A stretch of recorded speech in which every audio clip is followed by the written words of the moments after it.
Hello everyone, back tuning in to today's third video. We're going to have a look at El Nino for today's third video. We're doing the June 2019 ENSO update, so we're going to see what's happening in the equatorial Pacific Ocean, what's happened from last month's ENSO update. And we're going to have a look at some models, see where they are forecasting things to go through the second half of the year. It's been a busy day at Gavs Brothers today. We've released GMA Friday, of course, your month-ahead look ahead, and also we've released a week's 10-day video update. Both of those vids are currently on the homepage at gavsbrothers.com. At the end of the video, I'll say what's going on over the weekend. Have a very, very big weekend of updates indeed. Right, so we're going to start off with the cold and warm episodes by season chart from CPC, NCEP, and NOAA. So if we scroll down, we can see, going back to 1950, all El Nino and La Nina events depicted on tri-monthly basis. Cold events, La Nina, depicted by these negative blue numbers that I've got in boxes there. El Nino warm events depicted by the red positive numbers that we have in the boxes just there. So we scroll down through the decades and we come down to the latest year, 2019. There it is just there, and we can see that we continue to have a weak El Nino. This has been going on actually since the end of 2018. That's 2018 just there.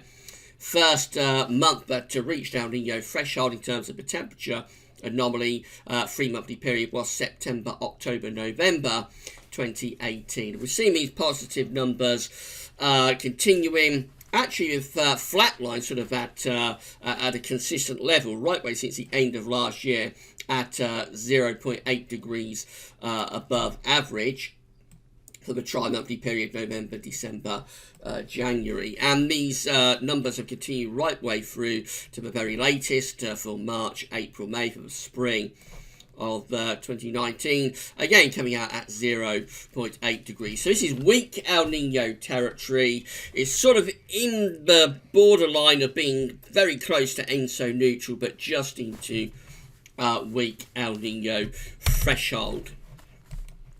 Well, that's how things were looking when we did last month's ENSO update for May 2019. Of course, it's the sea surface temperature anomalies through the equatorial Pacific Ocean that we're looking at here, from Peru over in South America to Indonesia over here. So we've got those warmer than average temperature anomalies depicted by sort of oranges and yellows and reds. That's where we've got the signature of El Nino. And so last month we said that we were at sort of weak El Nino type territory. And we'll see what's happened in the past month. So that's the latest for the 24th of June. We see very little change actually, still generally just about reaching El Nino type threshold here through the equatorial Pacific Ocean. If we go back to last month, we've possibly seen a slight reduction in the sea surface temperature anomalies between last month and this month. But again, I think we're still just about hanging on to weak El Nino threshold.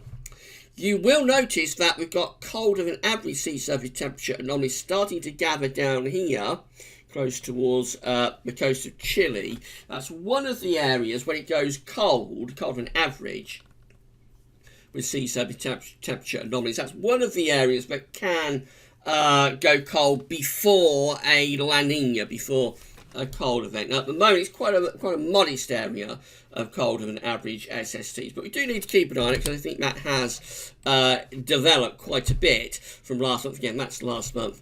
That's this month. Clearly, things are becoming colder here around this Chilean coast. So, it's something to keep an eye on over the next couple of months. But at the moment, we remain at sort of weak El Nino thresholds with sea surface temperature anomalies, albeit it has cooled a little bit, particularly over in the eastern side of the equatorial Pacific Ocean over towards Peru. Looking at things at depth in the Pacific Ocean, that's how things are looking in terms of the subsurface temperature anomalies. So again, these are sea surface temperature anomalies. These are how the temperature anomalies of the surface of the actual Pacific Ocean are looking. But this is how things are looking at depth. So with this, you kind of like have to think that you've got the surface of the actual Pacific Ocean just there. You've got Indonesia over there. No, you've not. You've got Peru. What am I talking about? You've got Peru just there, and you've got Indonesia over here on the western side of the equatorial Pacific Ocean. And then these are like the depths of the Pacific Ocean. You've got 50 metres, 100 metres, 150 metres, all the way down to 300 metres, very, very deep ocean. Of course.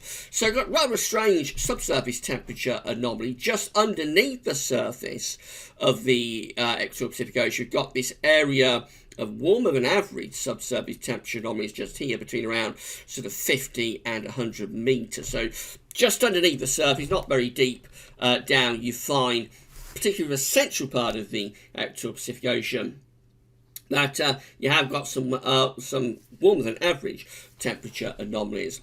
However, going over towards the Peruvian side, you find that you don't have to go very far down to find that colder than average area of subsurface temperature anomalies. It's really quite a cold area. It's down to like its minimum. It's going to sort of 4-6 degrees below average, just underneath the surface of the equatorial Pacific Ocean. So a blob, if you like, of quite cold waters. And then going much further down, kind of like to starting at around 100 metres, going down to 250 metres over here in the western part of the equatorial Pacific Ocean, we find we have another area of colder than average subsurface temperature anomalies. So it's a little bit of a confused picture, in fact, at depth. We haven't got a tremendous amount of support for the El Nino to continue, but there's enough there for the time being, I think, through this central part of the equatorial Pacific Ocean just here to keep El Nino going. But it is a little bit sort of being attacked on either side, with this colder area just here and then this one further depth. It does look as though this warmer than average area here is being a little bit sort of attacked on either side. So again, it's rather inconclusive from the subsurface temperature perspective about where things are going to be going, sort of long term, over kind of like 3 to 6 months. We haven't got a huge amount of support for those warmer than average temperature anomalies, but there's enough there underneath the surface through the central part of the actual Pacific Ocean anyway to keep things going with this El Nino for the time being. But again, maybe not long term. This is the SOI, so this is the Southern Oscillation Index from Queensland Government, which is part of Bureau of Meteorology, I think. So with this, the SOI is kind of like an index that's reflecting the atmospheric state in the Southern Pacific Ocean. Not driving anything in its own terms, but just telling you what the atmosphere is doing. So when the Southern Oscillation Index is in its negative phase, then the atmosphere is going to be reflective of El Nino. When the Southern Oscillation Index is in its positive phase, then the atmosphere in the Southern Ocean will be reflective of La Nina. Now, to get real El Nino and La Nina events going, you need the ocean to couple up with the atmosphere. And when that happens, these events can snowball, and you can sometimes get very big sort of El Nino and La Nina events when you get a coupling of the atmosphere and the ocean.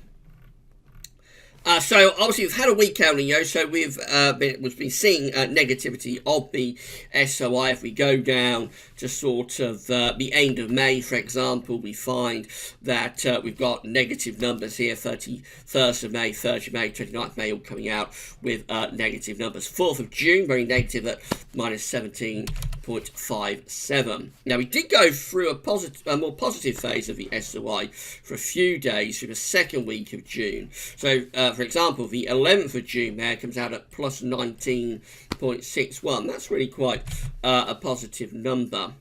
Then a dramatic crash in the SOI through the third week of June. So some really, really negative numbers here. We've got the 21st of June coming out at minus 35.29. These boxes, by the way, just here depicting the barometric pressures of Darwin and Tahiti. So that's kind of like the pressure measurement, if you like, and then we've got the SOI provisional just here based on those atmospheric pressure readings. These are provisional numbers, by the way, but they don't get changed greatly. So back to the SOI, I've got the 21st of June coming out minus 35.29. 22nd of June coming out minus 42.07. That's exceptionally negative with the SOI. It tells us that at this point, the atmosphere in the Southern Ocean was really, really reflective of a strong El Nino type setup. And we're still getting negative numbers now. So we come further up, you can see, for example, that we've got 26th of June coming out at minus 19.47. And then the 27th of June, the last number that we got here, comes out at minus 30.16. The SY is going through a more negative phase, interestingly, as we're going into the early part of the summer. Now, if this carries on, if we carry on seeing this negativity of the SOI, strong negativity of the SOI, then we will probably start to see a strengthening of the El Nino signature as we go through the summer. So it'll be interesting to see how this plays out, but certainly over the past week, maybe 10 days, we have seen some really very negative numbers with the SOI. It is in a strongly negative phase, seemingly, at the moment.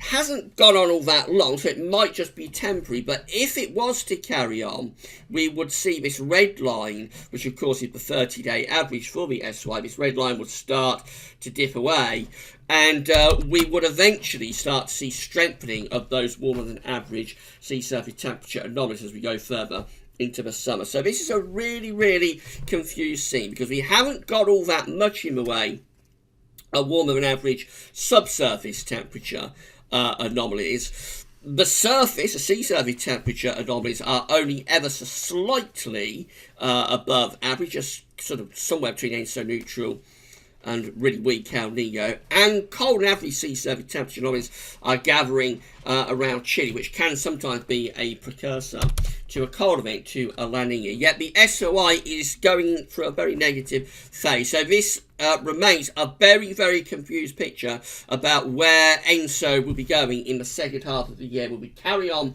with El Nino? Will we find ourselves going to ENSO neutral? Will El Nino strengthen? Could we go to a La Nina? It's a very, very confused state. Finally, let's just see what a few models are showing. So this is CFS V2, region 3.4. It's a central part of the equatorial Pacific Ocean forecast for the next few months. So we've got temperature anomalies on the side, and then the dates are on the bottom in monthly periods with this. Where we're starting off right now, again, just there.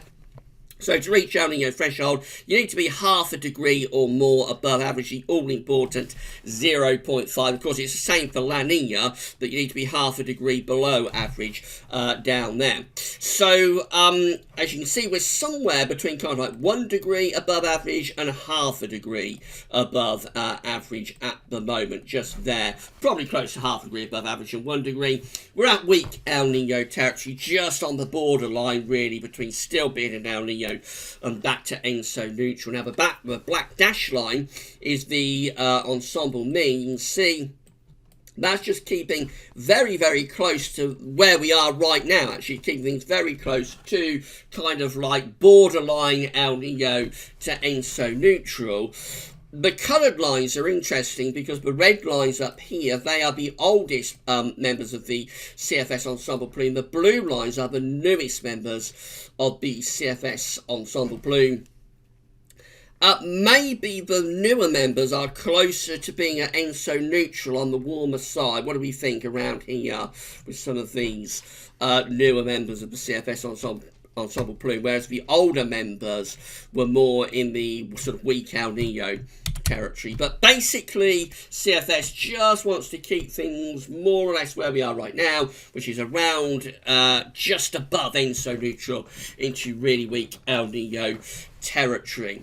That's a central part of the equatorial Pacific Ocean. Let's just have a look and see how things are looking in the eastern part of the equatorial Pacific Ocean, and there actually we find that this falls away a little bit. So this is telling us that the CFS is forecasting Modoki or Modokai El Nino, weak El Nino, through the next few months. So with this, it's same idea, but it's looking at things over towards the Peruvian side of the Equatorial Pacific Coast, kind of like in the eastern portion of the Equatorial Pacific. You can see how the black dashed line is falling away there.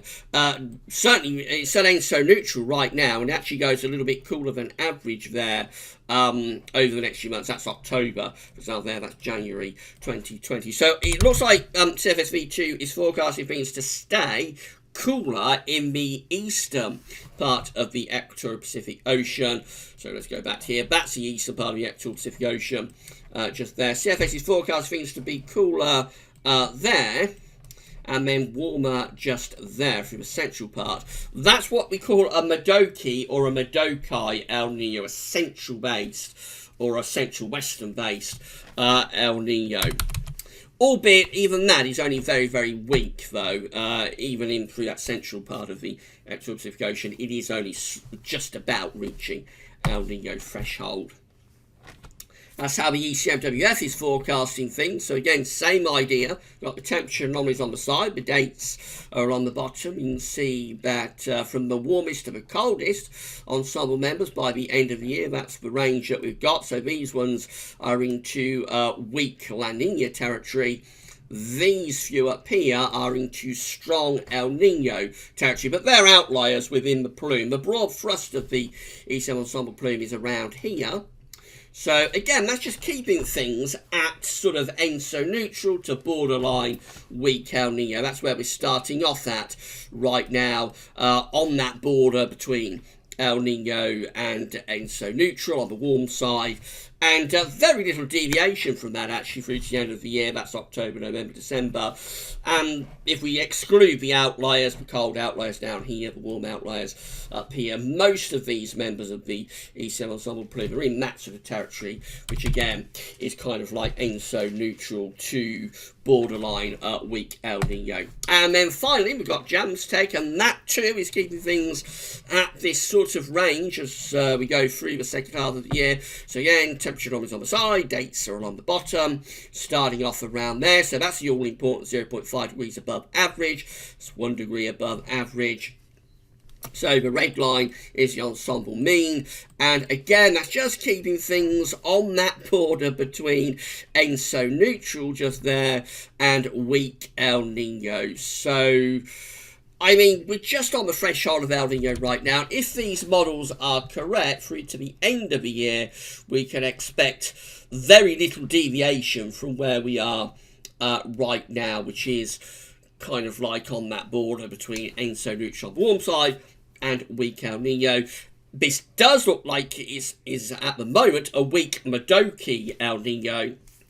And if CFS is right, can't see the regions broken down, I don't think, with these other models. But if CFS is right, then we can expect this Modoki El Nino, albeit very weak, to continue through to the end of the year and into the winter.